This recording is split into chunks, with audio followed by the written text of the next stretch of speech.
পরশুরামের পিতা ছিলেন মহর্ষি যমদগ্নি এবং মাতা ছিলেন রেণুকা।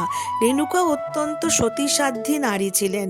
প্রতিদিন তিনি নদীতে স্নান করতে যেতেন এবং তার তপস্যার পুণ্য ফলে কাঁচা মাটির কলসিতে জল ভরে আনতে পারতেন।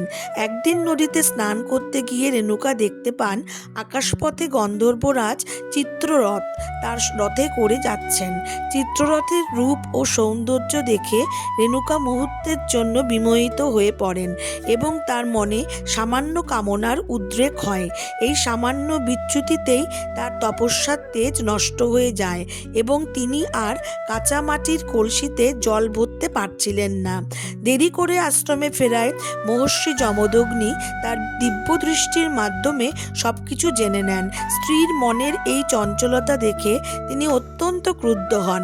তিনি তার ছেলেদের আদেশ দেন তাদের মাকে হত্যা করতে। পরশুরামের বড় 4 ভাই তাদের মাকে হত্যা করতে অস্বীকার করেন।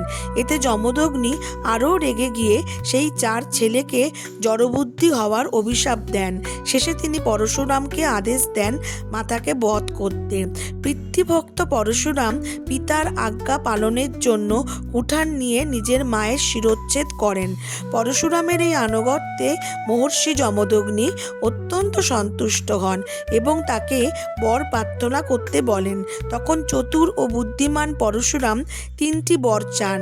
তার মাতাকে যেন জীবিত করে দেওয়া হয়, মাতা যেন ভুলে যান যে পরশুরাম তাকে হত্যা করেছে, আর তার দণ্ডপ্রাপ্ত ভাইদের যেন স্বাভাবিক অবস্থায় ফিরিয়ে আনা হয়। যমদগ্নি তার তপবলে পরশুরামের সব ইচ্ছা পূরণ করেন। এভাবে পরশুরাম একদিকে পিতার আদেশ পালন করেন এবং অন্যদিকে নিজের বুদ্ধিতে মাতাকে ফিরে পান। পরশুরাম ছিলেন ভগবান বিষ্ণুর 6ষ্ঠ অবতার এবং ত্রেতা যুগের মানুষ। আজকের এই গল্পটি আপনাদের কেমন লাগলো আমাকে জানাতে ভুলবেন না। কমেন্ট সেকশনে অবশ্যই জয় শ্রীরাম লিখতে ভুলবেন না। আর এই চ্যানেলটিকে লাইক এবং সাবস্ক্রাইব করবার অনুরোধ রইল। নমস্কার।